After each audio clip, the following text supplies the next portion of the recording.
Welcome to the show No Instructions, where we meet with founders and interview them about starting and growing their businesses. I'm your host, Chad Ingram, 3-time founder and CEO at Distro. Distro is a platform to help businesses build teams by breaking down borders around the world. Let's go ahead and get started with today's guest and see how they built their business. Welcome to the show today, No Instructions. We have Jay Davis with us. Jay Davis of Pillow Cube, I'm going to say, but technically, also creatively, maybe. And others. And others. So we'll talk about that. But thanks for being on the show with us today. Yeah, thanks for having me. Super excited to be here. Yeah, cool. So we want to hear your story. Yeah. Where does it start?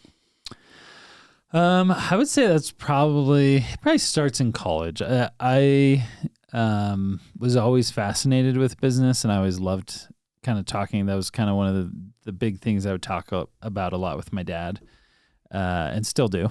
He's still someone I call a lot about business. What does your dad do for work? So he's a management consultant for Fortune 500s. Okay. So like Smart spends guy. a lot of time, super smart. Spends a lot of time dealing with big strategy problems for big companies. Strategy problems, management problems, growth problems. That was I spend a lot of time doing that. And then in college is where I think the entrepreneurial bug probably hit me. I wasn't the kid who in high school was selling candy out of my backpack, which is good. That's not a bad thing. That just wasn't me. So I was trying to tell people hey, if it wasn't you, that's okay. It hit me in college. So what'd you study in school? What'd you go into school thinking you might do? So I knew I would do business. Okay. For sure. And then when I got into the business school at BYU, I was either going to do strategy emphasis or entrepreneurship, and I ended up doing entrepreneurship. Was your dad a consultant at the time as well? Yeah. So that kind of, did that influence your path maybe on this kind of strategy side of business school? Yeah. Okay. Yeah. That definitely was where I was intrigued of I could be a consultant. I could go to, I was kind of I either want to go do my own thing or I want to go to Bain or BCG or McKinsey. Yeah. That was kind of where I was thinking. So, all right, we're going to cut and stop right there, not in editing, but we're going to stop your story right there for a second. Yeah. Tell us what Pillow Cube is. So Pillow Cube is a bedding and pillow company. We focus on side sleepers, and so we have a bunch of different products for side sleepers, with our most popular product being kind of our standard 24 by 12 inch pillow. One of the things that we came up with that was very different was we started offering different thicknesses for people, and that quickly got copied by most of the big bedding and pillow companies. Yeah. But that was kind of our original kind of pitch was you can find the right thickness for you depending on shoulder width and how you sleep. And then have continued to innovate. But that was kind of the first focus, was just making a pillow that was tall enough and firm enough that you didn't have kind of this collapsed shoulder thing that all of us would do as side sleepers. So we really focus on that. So that's cool. Give us an idea of the scale today, and we'll come back to the details later, but give us an idea, how many employees do you have? Customers, where are they, that sort of thing. Yeah. So we're probably around, this is kind of a little tricky because we have a parent org that has a bunch of different stuff. But altogether we're about 70 employees. Wow. And then we are in right now almost 800 stores. We're expanding that pretty quickly. We've in the last 3.5 years, we've had 600,000 customers. Wow. So it's been pretty awesome to see it grow. That's awesome. Okay. Going back to school. Yeah. Okay. What year is this? So that was 2005 to 2008. Okay. Yeah. That, all right. So while you're in school, what was it that called you to entrepreneurship?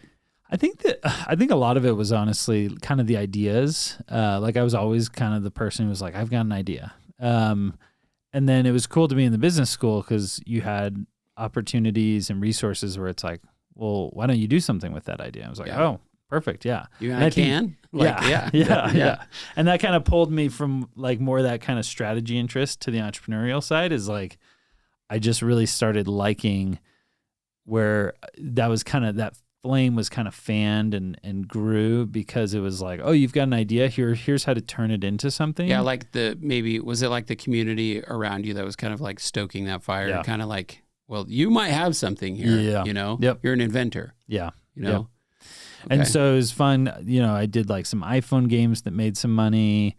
Did some other projects that like got to the point where it was making money. And I feel like that for an entrepreneur is where you start to get, that starts just to really be momentum. And you're like, okay, we've now made 20 grand. Can we make 100 grand? Can we go to that next level? So. Yeah.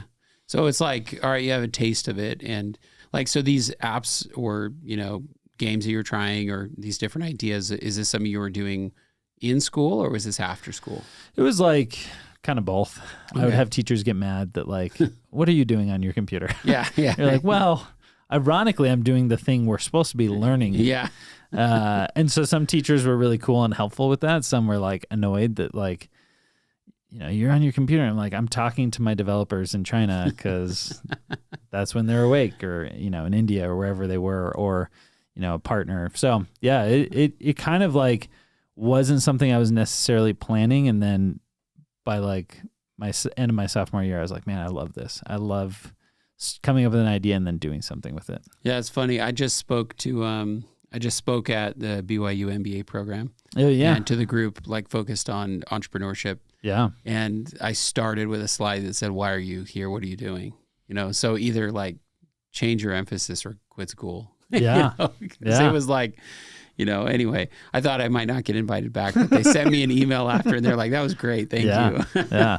Dude, it's, I tell this story a lot, but one of my favorite stories is Jerry Seinfeld tells this story on Comedians in Cars Getting Coffee where he... Yeah, great show. Yeah. I'm a car guy. Oh, it's a great show. So fun. Yeah. And I love comedians and cars. But he tells this story with Steve Harvey about how he got asked to speak at NYU. Yeah. And go to a class about how to be a comedian. And he said he walked in and was like, the fact that you're in this class means you're never going to be a comedian. And then he walked out. You're the wrong person. Yeah. And he was like, some people were like, I'm going to prove him wrong. And they're like, I'm going to go do this. And some people were like, yeah, he's right. I don't want to do this. So funny. So on that, so this professor emails me and gives me feedback. He said it was the most talked about class they'd ever had. I literally had a slide telling him to quit school.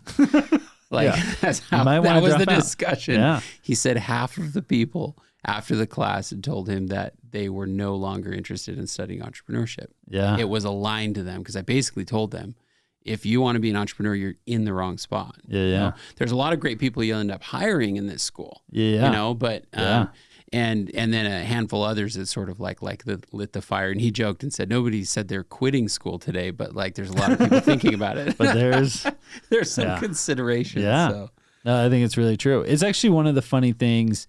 I feel like I got lucky in many ways because most of the people who were in the emphasis with me didn't become entrepreneurs. Yeah. There's kind of like a smaller group of like people who were like, no, I legitimately was there to just pick up some of the skills I needed. Mm-hmm. And then the rest of the stuff, I just was like, whatever, I'll just... Well, it's kind of funny. Like we could be critical of that segment, right? But could we be more critical of the segment studying humanities? Yeah. You know, so I don't know. Maybe it's not terrible for some people to study that, but I think it's a great point. It's like, I was thinking about this the other day where I think a lot of times the reason people... Like I have a lot of friends now or just contacts, connections, people who are like, hey, I want to pitch you an idea.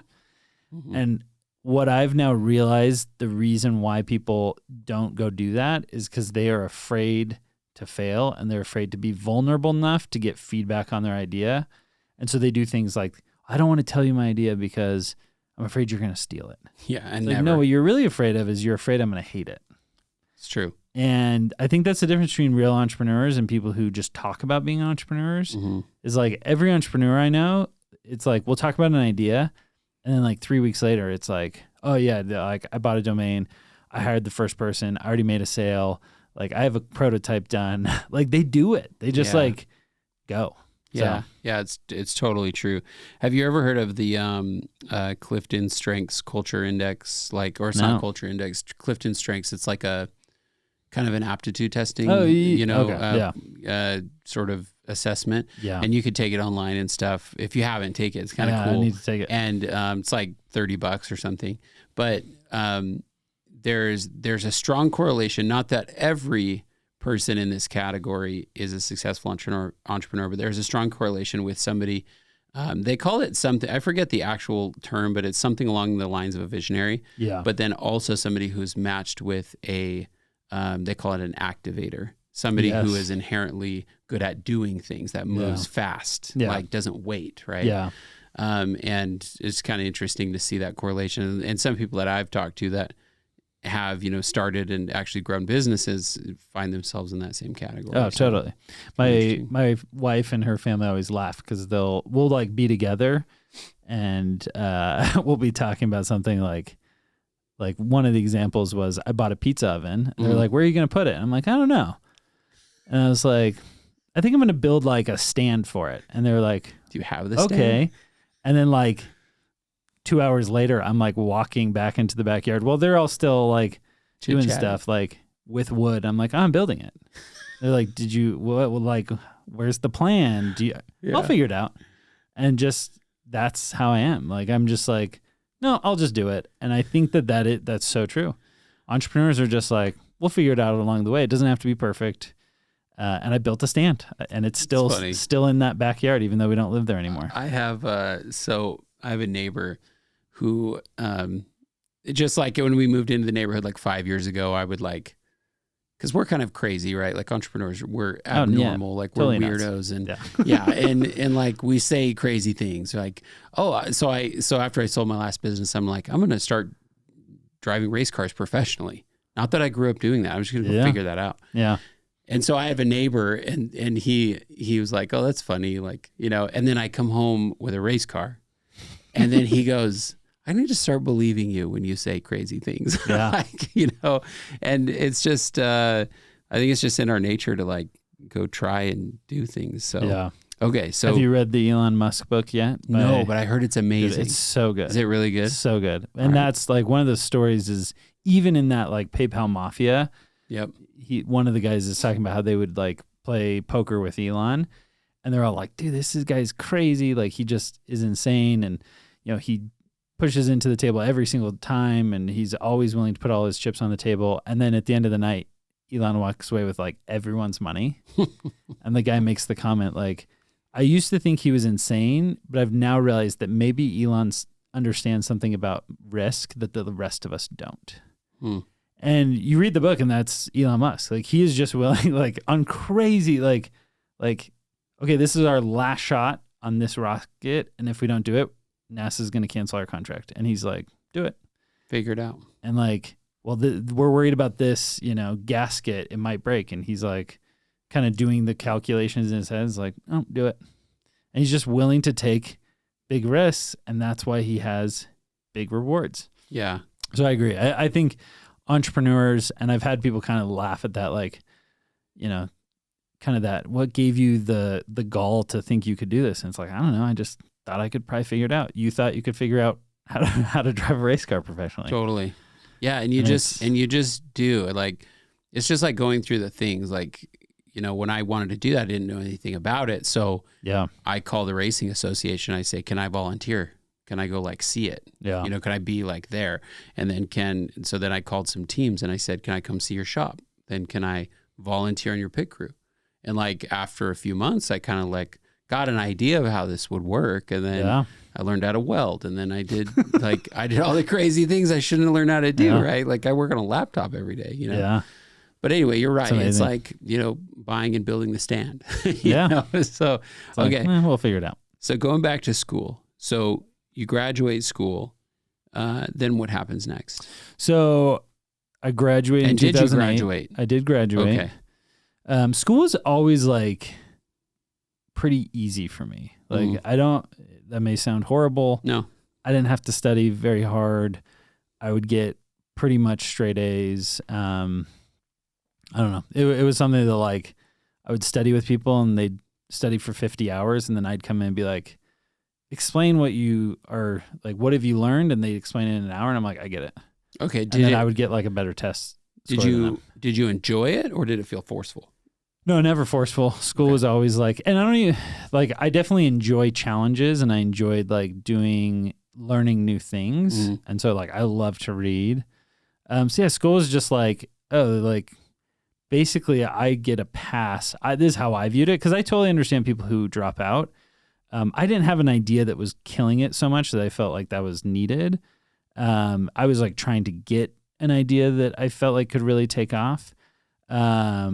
And so for me, it was like, well, I kind of have this like free pass as an entrepreneur. And I think that's how you can use college as an entrepreneur is like, I got to talk to people and just be like, I'm a student. And they're like, oh, come here. Totally. I'll tell you whatever you want to know. Totally. And then the day I graduated, it was like, I'm a recent graduate. Like, well, get out of here. Yeah. Like you should go find a job. Yeah, that's a good point. So I got married my junior year, Mm-hmm. kind of ended my junior year.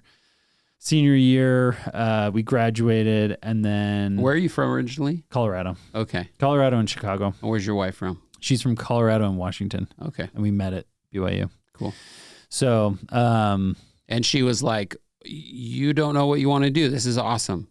not really. Okay. I think she was nervous about it, especially like none of my siblings are entrepreneurs. They are all like the safest jobs you can have. Yeah. Like teachers, lawyer, like very secure. And they kind of had this reaction from my dad's entrepreneurship of like, I hated that. And I was like, I freaking love that. Yeah. And so it was just very interesting. Like 4 of them chose government jobs and like very safe jobs. And I was like, The weird one. no, I do want that. Yeah. I liked that risk.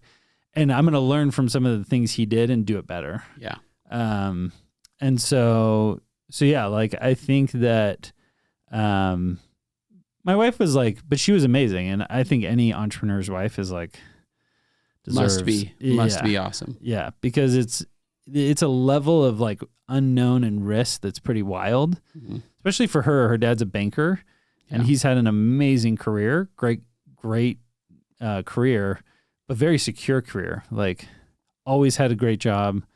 Didn't like risk. Not in a bad way, but that just wasn't him. Yeah. And I respect that about him.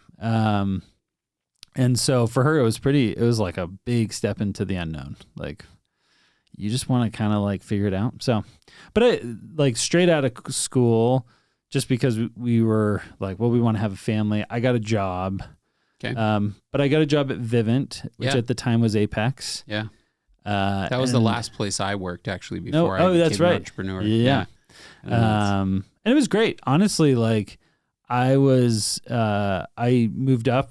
I started there before I graduated and was doing customer service. And then I kind of moved my way into business development, product development, and was like one of the only employees at the time. And then they quickly grew. But I got to see like Todd and Alex, like be innovators. Yeah. Like it was a pretty like early phase. I mean, we were probably doing, I think the year I joined, we did 300 million.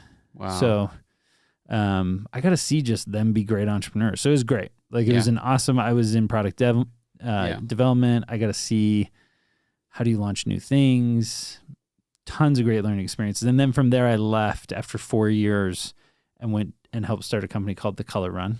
Okay. And The that Color was Run. like, I know that brand. Yeah. It was What the was the Color 5K. Yeah. Where you threw colored powder on people. That's right. And that just went crazy. Like it just went insane. What made you start that? So it was actually, I joined it as like one of the first couple employees. Okay. But the guy who had the idea had done tons of races. He was in that kind of running world, and he had this idea. And my mission trainer from serving an LDS mission, he was the first employee. And so he called me. I was like, hey, we need help. We just like need a couple people. Yeah. And so I got to join, when we first started, it was like in a room this size and like the 4 of us sitting right next to each other. So it was pretty wild to go from a Vivint, which was like kind of chasing to $1 billion and like going fast. Yeah. And then kind of going to like 4 dudes in a 10 by 10 office being like, can we make money? But it was awesome. It was a crazy experience. And that's where I did kind of my first viral campaign. Yeah. As a marketer. Yeah. Okay. So I was originally supposed to help with like product dev and like developing the product and helping just run part of the business, because it was like, okay, this is going to be, it might be the 4 of us. And then it went insane. Like we had, I think, 700,000 people run it the first year. Wow. Yeah. I did not like know first it was 12 that months. big. Yeah. Wow. We sold the rights to IMG for $30 million, like 3 months in. It was bonkers. It's one of the coolest, craziest But what did that teach you? Startup stories. Oh, so many things. I mean, I learned the power of a great idea. Like there's a great matrix, and I'm sure you've seen it, like that matrix of like idea with execution. Mm-hmm. And sometimes we think like ideas are worthless. Only thing that counts is execution. It's like, that's not true. Yeah. You have to have a great idea. Great ideas with great execution. Those businesses are worth thousands times more than a crappy idea with great execution. Correct. So, I mean, phenomenal idea. It hit really at like the perfect time. Launched in December of 2011. January 2012 was like the first event. And just immediately it like kind of really grabbed people because it was super visual. At the time, everything you posted on Facebook was seen by every single one of your friends. So that like viral component was just insane. So every time someone posted, it was just like. And just the nature of the activity is something you want to take a picture of. Yes. Right? And so you want visual. to post it. Yep. Right? Yep. It's like an event. Yeah. So that's kind of cool. So you stayed there for a while. Yep. And then you left at some point. And what did you do after that? So after that, I started a YouTube channel with a friend, and we were doing like YouTube campaigns. We did Fruit Ninja in real life and a bunch of fun stuff. I remember Fruit Ninja. Yeah. So it was just kind of doing. Did it work? Did you get viewers? Yeah, we got viewers. We got great sponsorships and brand partnerships. I think like one of the best lessons of my career, and it goes back to that same idea, was I was often willing to do things that at the time didn't make sense. I mean, that's kind of a Clay Christensen idea of like the innovator's dilemma is often the new innovation doesn't seem like a great idea. But like Color Run, when I told people at Vivint, they were like, why are you like working there now? Yeah. Or like a square pillow. Yeah. Oh yeah. Dude, square pillow, the cube shaped pillow, people are like, really? Is that like a big thing? Could that be big? Like, could you even make money?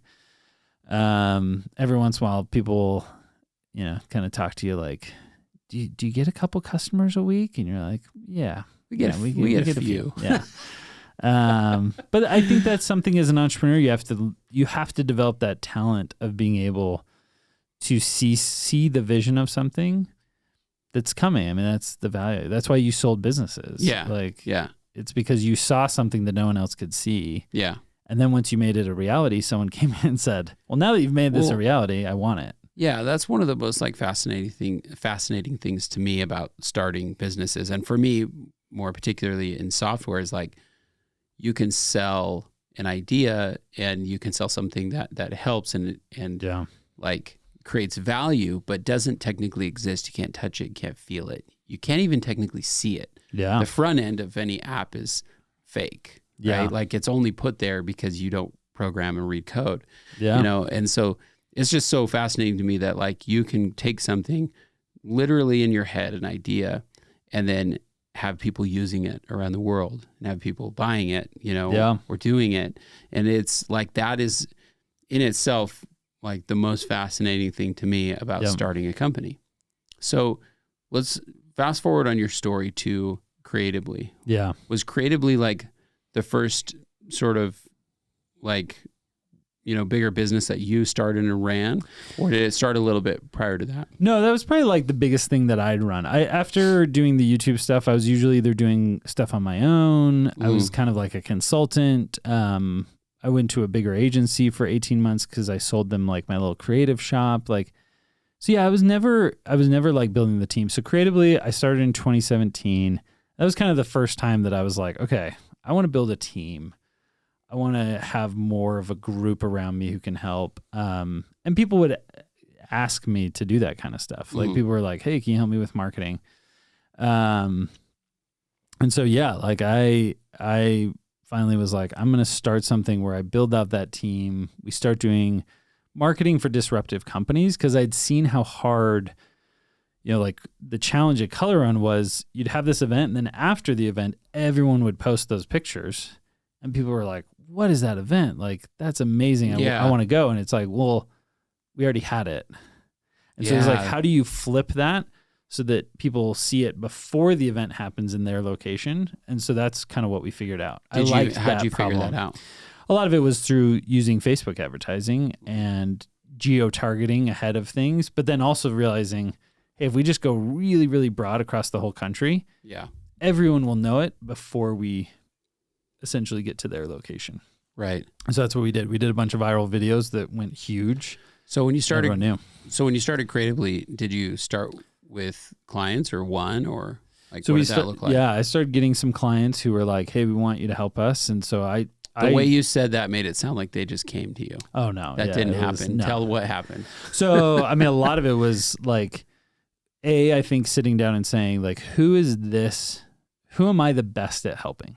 Okay. And really defining that, like, or even like beyond that, maybe even a deeper dive into it was, what are the companies that I've helped in the past? Okay. And so because it was a service business, it was very clearly defining like, okay, the people I have helped are people who need to launch a product. They need to scale their direct to consumer business. They are trying to solve a difficult marketing problem. And then, Right. yeah, it was a ton of like just hustle and grinding and just calling people and being like, hey, do you know anyone who fits this? I think that's one of the things that helps. And I think a lot of the mistake for a lot of entrepreneurs is they're like, I want everyone to be a customer. And that's really hard in those early days. Yeah. So I think one of the lessons I've learned is like really kind of focusing in. For Color Run, it was people who had never done a 5K before. Like there was a time in the ideation process where the guy who came up with the idea was thinking of doing it as a marathon. And it would have totally bombed if that had been pursued. Yeah, it was too intense, right? Yeah. Not everyone would do it. Too intense. But once the shift to let's be a 5K, Yeah. the customer we were going after was people who had considered doing a 5K, had never done it. Yeah. And we're looking for something to kind of get them into running. It was really fun, but like it was really great. It was very easy to go after people who are like, you're willing to run a 5K, but you've never done it. And now we're going to kind of kick you into that with some fun and some excitement. Yeah. So with Creatively, I really defined like, okay, these are the groups that I've worked for in the past, that I've helped grow in the past. And that took time, like kind of the time between doing Fruit Ninja and those things and Creatively. I think I'd spent a lot of time trying to help people who like, you know, we'd done some things for big brands like Disney, Ubisoft, like those kind of size. And you'd finish the project and they'd be like, cool, yeah, we should have just paid for that. Like we would rather have the guarantee of the eyeballs we need rather than take the risk of like, well, if this goes viral, we'll save a ton of money. Yeah. But if it doesn't, we're going to waste a ton of money. Yeah, So I it's had not to figure worth out it. like who needs that risk and is willing to take that risk and who doesn't. And for big corporations, they didn't want that. So what did you do, you know, to pay the bills while you were kind of coming up with this idea and, you know, about to hire your first people, sell your first contracts? Yeah. So before I left the agency, I started doing all this. Like on nights and weekends, I was like, okay, defining who I should go after. And then I started nights and weekends, like sending emails, connecting with people. And then Yeah. I would like take people out to lunch, like, and just Started selling like right away. Started selling. So by the time I started Creatively, I had a couple $100,000 in customer contracts of people who were like, yep, we want you to do it. So it made it for a very smooth transition. Yeah. And that's something I tell people like, hey, if you have this idea, just start selling. Totally. I've done that with Creatively And clients. pre-selling. Yeah, totally. Right away. Like with Creatively clients, like when we have clients come in, especially in the first couple of years, when people would come in and pitch us and we were starting to get more momentum and people would come to us, I would sometimes take that stuff and I would like take it to the mall. I would take it to family gatherings and I'd try and pitch people at the thing. Like, hey, this is a potential client. Let me pitch you. And then be like, would you buy this? Like, will you buy it right now? Like, will you get out your credit card and give me money? And people are like, I don't know. And then it's like, well, either my pitch sucks or maybe this product isn't as great. And I think that's what so many people are afraid to do is like, you got to be willing to just go pitch. I had this, I don't know if you know Christy Muir, but she was a guest on here. Oh, She's yeah. an investor at Mercado, and she started Yes. a company called Fuse Play years ago. Yeah. And it was a programmable like toy. And she literally took that thing to Harmon's every day for like a long period of time. Yeah. Because moms were at Harmon's with their kids, their Yeah. little kids, and she said that's where she got all of her feedback to learn about this product. And those are the things that, we do that, help you create a great product, right? 100%. So- I think that's actually the difference I noticed between people who succeed in entrepreneurship and don't, is like the ones who succeed are the ones who take their product and they are more than willing to like get it in front of people. And like, I have some tricks that I can go through and some of the things I've developed over time. Yeah. But like getting in front of someone and being like, tell me what you don't like, tell me what needs to be improved. And the people who don't are like so afraid to get out there. And they're like afraid of the bad feedback. And Yeah. but the funny thing is like the bad feedback is very helpful. Yeah. It's the best. You need it. Yeah. So it's kind of funny. So tell us, so you started selling these contracts. Did you have a co-founder or just start recruiting people right away just to help started you? recruiting people. And Okay. as I got the jobs, I would essentially like sign a job Mhm. and then I would go say, I'm going to farm all this out. And then once I farmed out one, I was like, I think this job I'll probably always need. So that's going to be my first hire. So like, contractor, gig worker versus, all right, we need this all the time. Yeah. That's So the first interesting. person was a video editor that I And hired. why'd you do it that way? Just because I started to recognize like, okay, if we're going to consistently have work, what are the things that like I really need to cultivate kind of genius? This is like one of the creatively isms that Got like it. we talk about, is like having a great video editor in house is like an asset. Yeah. And so we can even farm that person out. We don't even have to go sell some big campaign. We can have people call us up and say, hey, can your editor just edit this for me? Like, yeah, That's interesting X an because hour. when you initially said that, I would, I'd think obviously there's like a logical and logistical reason as to like keeping some roles part-time or something, right? To save some money or, Yep. Maybe there's like variable costs on some things, but I didn't actually see you saying that, it's really kind of building like a creative asset within a company. Yeah. So that makes a ton of sense. Like something you want to be known for as opposed to just avoiding adding expense. Yes. You know? Yeah. So Well, and I think the other thing I did that was very like, as soon as Creatively started, I was like, what are the common mistakes I see everyone else make? And then I'm going to do the opposite. So one of the things I saw was almost everyone who starts an agency, and this is what most people I talk to would tell me to do. Like, oh, you should go buy a bunch of cameras and you should get your own studio mhm. and you should build a space where you can make all of the videos in one place. Yeah. And I very quickly was like, yeah, I'm not going to do that because we have to shoot a lot to make a camera make sense. Instead, why don't I get people and then I can farm out those people when needed. Mhm. But for the most part, I think I can keep them busy with work. Yeah. And so that's to this day, like Creatively doesn't own like any like major cameras. Yeah. We have some small stuff. We don't own our own studio. We have a lot of roles that we still just outsource because those people are working every day in the industry and have great experience, and we don't need them in-house. Yeah. It's interesting. We don't need an in-house director. But some people you do, right? Like Yeah. some that make Yep. sense. Our editors, we have 5-6 editors. They're busy 8 hours a day, every day of the week, constantly. Hmm. Clients constantly are coming and asking like, hey, I need this piece re-edited, or, we're launching in Walmart. We need Walmart logos put in the end. We need this. Was the business such that, you didn't need to worry about going and getting investors to finance this thing? Or did you just say, we're going to sell contracts and we're going to finance it? No investors, Awesome. just went and got work and then said, okay, well, I got 3 projects that were a couple $100,000. And it's like, okay, that can pay me. Mhm. And then it can pay like for sure 1 or 2 people full time. So I'm gonna start there. And then we just kept selling more people.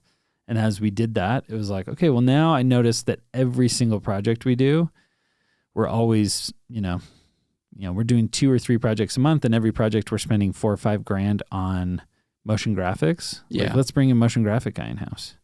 What, like, how are you getting the sales at that point? Were you selling or did you hire somebody? Selling. Yeah. Probably the best thing I did, and the thing I wish I would have done earlier, was hire a really great salesman earlier. Yeah. Like, I'm a good salesman. I'm not amazing though. I'm in that like very problem. Yeah. Because distro is still small. I mean, we've grown really fast. Yeah. Like in a little over a year, we're over a few million in sales and Yeah. stuff. And we have a small team, but like I'm still taking every Yes. customer sales call, and I need somebody else to do it. So that's like literally what I'm going through right now.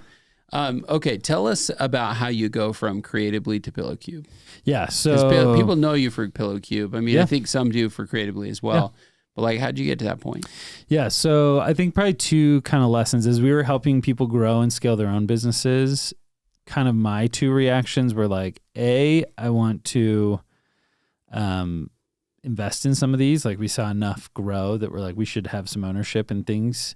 So that was one reaction. And then my other reaction was like, dude, we got to start our own brand. Like, if we're so good at launching brands, scaling brands, building brands, we should do it ourselves. Let's go try it. Let's go do it. Yeah, let's go try it. Did everyone think you were crazy and stupid? I probably externally more than internally. Like, I think most of the internal people were like, no, that's true. Like, we should own our own brand. Yeah. I think externally people probably were like, dude, you're nuts. Like, you got a good thing going. Just stick to that. But I'm never fine with like, that might, if everyone says something to me, I'm like, I'm not doing it. Yeah, exactly. It's like, you're onto something. Yeah. It's like when everyone says invest in Bitcoin today, you were too late. Yeah. Yes.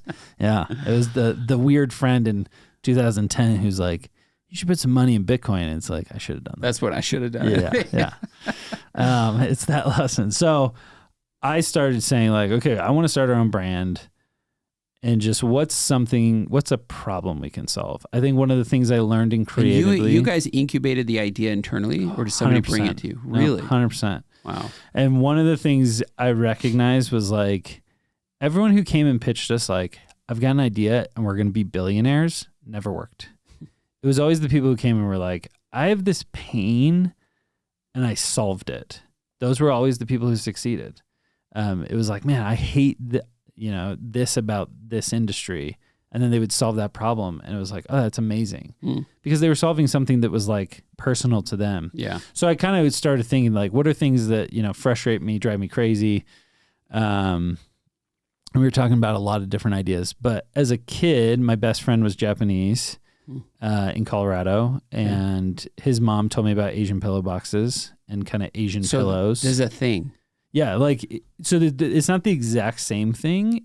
So like in Korea, they'll sleep on a buckwheat pillow, which is shaped like our pillows. Really? It's like a cube-shaped pillow, but it's full of like kernels of buckwheat. Wow. So it's really firm. Like most Americans like never can't stand it. Yeah. Because they're like, oh my gosh, this is like sleeping on a rock. Yeah. And then kind of over time, like I had a friend who went to Tonga and was like, oh yeah, like in Tonga, people sleep on like little like wood, kind of almost like cradles. Really? And so this idea had gone into my head of pillows are not always pillows in other places, and that's really interesting. And then in 2018, I was looking at some foam samples that a potential client had sent us, and they were like 12 by 12 by 3, and they sent 2 pieces. And I put them together and just like happened to like lay down on the couch. And I was like, oh, that's a great pillow. And like in college, I'd had an idea of like, what if we made boxes and then wrapped them in foam? Like maybe that could be a pillow. But it was like, you can't ship a box and like it's so expensive and it doesn't collapse. So I'd kind of had like the seeds of that idea. And then someone sent this special type of foam, and the foam, like if you push really hard on it, it pushed back. And so it was actually, I just always thought you could never get that kind of box, like an IKEA couch that has an armrest that's like, cube shaped. Yeah. I'd taken naps on those in like college and after college, and like, man, that's like the best nap. Your head's just like actually up and supported. So finally it was like, oh, actually foam has advanced to where you could do this. And so I took those 2 pieces of foam, I spray glued them together. I hired a Mexican seamstress that I know that was like, hey, I can make anything you want. And she was great. And it was like, okay, can you make me this? And like, it was kind of hard because her English wasn't perfect. Yeah. And my Spanish is horrible. But we like worked together and she was awesome. And we made like this prototype and it was like not perfect, but it was much better than I could have done on like the cover. And so it kind of taught me just to like, hey, find resources you have. There's people all around you who you can ask. Like I even met her through a friend. She worked full time as a seamstress at a manufacturing facility, but like that total, like spray glue, her, like it was like less than $100 to make a prototype. Wow. And then I started to like just show friends, and kind of the reaction was always like, that's really stupid. But then when they laid on it, they were like, actually, that's really great.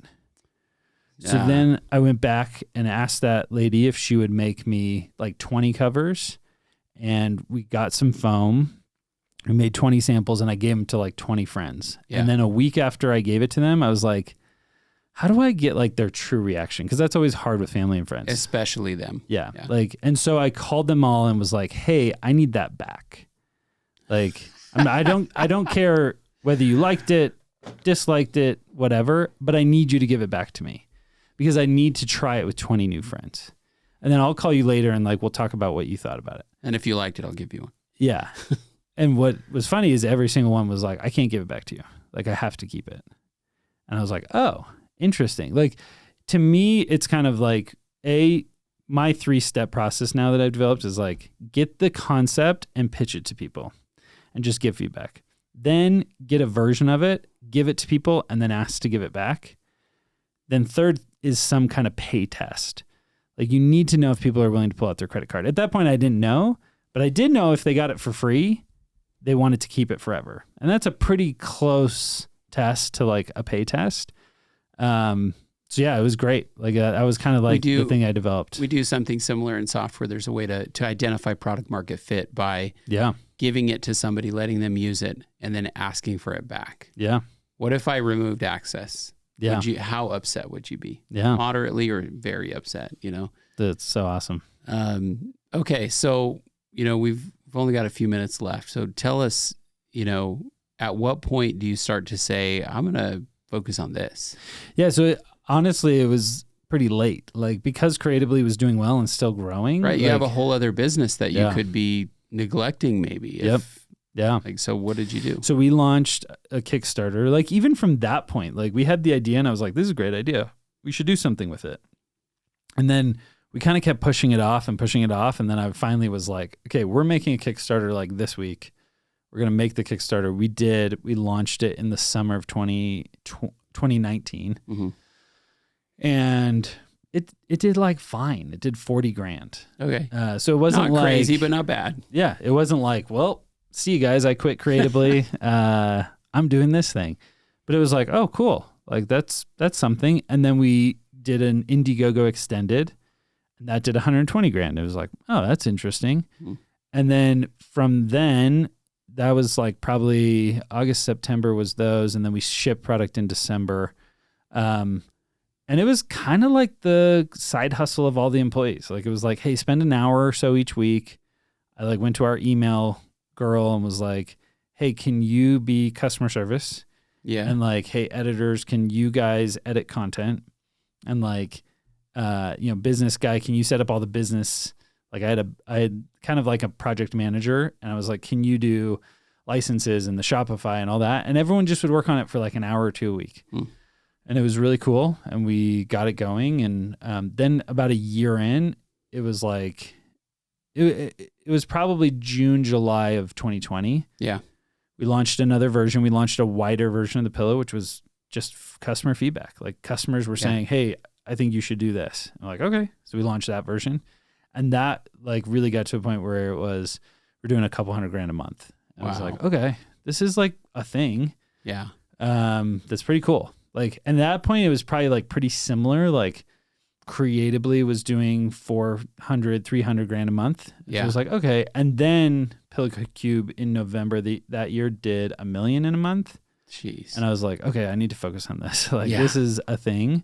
But I think that was actually really great for it. I tell people this all the time. Like there was no like there was no weight on PillowCube from my expectations or anyone else. There wasn't like this, like, hey, we got to make money because I got to feed my family. We just were like, yeah, PillowCube's its own thing. We weren't pulling any money out of it.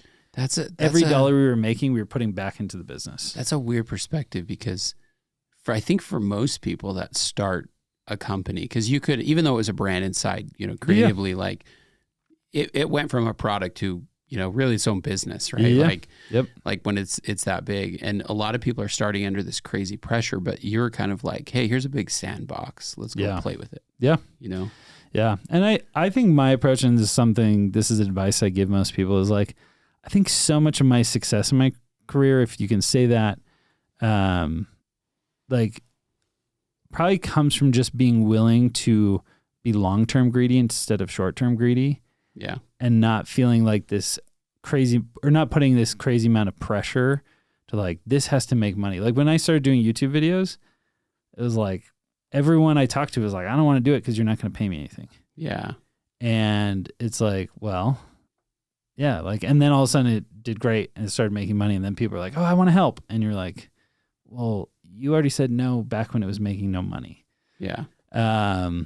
So I think that's something I've learned time and time again, is like, just focus on things and try things that maybe don't make sense at the time. Yeah. PillowCube was kind of like, yeah, maybe this will work. Maybe it won't. Who knows? Yeah. And then a year later, it was like, oh, this is a real thing. But if we had every dollar that had come of that, we tried to pull out of it, it would never would have taken off. Yeah, definitely. Well, that's really helpful advice, and we appreciate you coming on and tell your story today. Thanks for having me. It's fantastic. We wish, PillowCube the best. Where can somebody reach you if they've got questions for you? Yeah, so LinkedIn's probably super easy. You can add me on there and shoot me a message, and we can connect. So, yeah. Fantastic. All right, thanks. Hey, thanks. Thank you for listening to today's episode of No Instructions. Feel free to leave us a rating or review wherever you listen to podcasts, and subscribe so we can continue producing these podcasts. Today's episode was brought to you by Distro. Distro is a platform to help startups find, hire, and pay employees in over 200 countries. It's free to use. Go to distro.io to set up your free account today.